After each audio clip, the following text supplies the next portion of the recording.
அஸ்வின்ஸ் இனிப்பு காரம் பேக்கரி மற்றும் சைவ உணவகம். வரும் 2026 சட்டமன்ற தேர்தல்களும் சூடுபிடிக்க தொடங்கியிருக்கிறது. யார் யாருடன் கூட்டணியில் வரப்போகிறார்கள் என்ற எதிர்பார்ப்புகளும் தொடர்ந்த வண்ணமே இருக்கிறது. அந்த வகையில் முன்னாள் முதலமைச்சர் ஓ பன்னீர்செல்வம் யாருடன் கூட்டணி சேரப்போகிறார் என்பது தொடர்பான கேள்விக்கு பதிலாக இது தொடர்பாக முக்கிய ஆலோசனையில் ஈடுபட்டிருக்கிறார் OPS என்ற முக்கிய செய்தி வெளியாகியிருக்கிறது.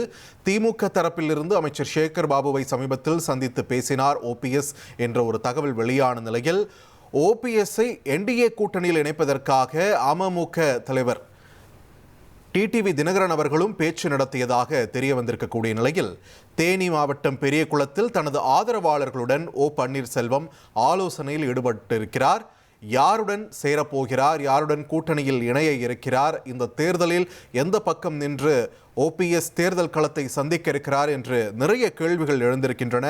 இந்த கேள்விகளுக்கெல்லாம் கூடிய விரைவில் பதில் தெரிவிக்கும் விதமாக தற்பொழுது ஆலோசனை கூட்டமானது நடைபெற்று வருகிறது. தனது ஆதரவாளர்களுடன் பெரியகுளத்தில் உள்ள தனது இல்லத்தில் தற்பொழுது முக்கிய ஆலோசனையில் ஈடுபட்டிருக்கிறார் முன்னாள் முதலமைச்சர் OPS. இன்னும் சற்று நேரத்தில் தனது நிலைப்பாடு குறித்து பதிவு செய்வார் என்று தெரிய வந்திருக்கிறது. தொடர்ந்து கூடுதல் விவரங்களோடு இணைகிறார் எமது செய்தியாளர் சிவசபாபதி. வணக்கம். இந்த ஆலோசனையில் OPS-ஓடு யார் யாரெல்லாம் பங்கெடுத்திருக்கிறார்கள், எப்போது இது தொடர்பான அதிகாரப்பூர்வமான அறிவிப்பு நாம் எதிர்பார்க்கலாம்?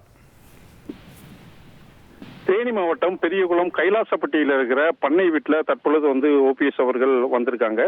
இவரோட பாத்தீங்கன்னா தேனி மாவட்ட ஆதரவாளர், அதாவது OPS-னுடைய ஆதரவாளரான மாவட்ட செயலாளர் சைதுகான் தலைமையில தான் இந்த கூட்டம் தற்பொழுது நடைபெற உள்ளது.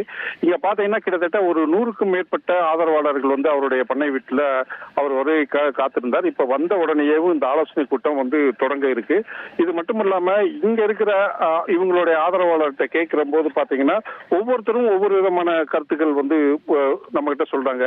NDA கூட்டணிக்கு போக போறாரு அப்படிங்கிறாங்க, இல்ல திமுகவுக்கு போக போறாரு அப்படிங்கிறாங்க. இப்படி பல விதமா அவருடைய ஆதரவாளர்களுக்கே ஒரு குழப்பமான ஒரு நிலைமை இருந்துகிட்டு இருக்கும்போது OPS-னுடைய முடிவு தான் இறுதியான முடிவு.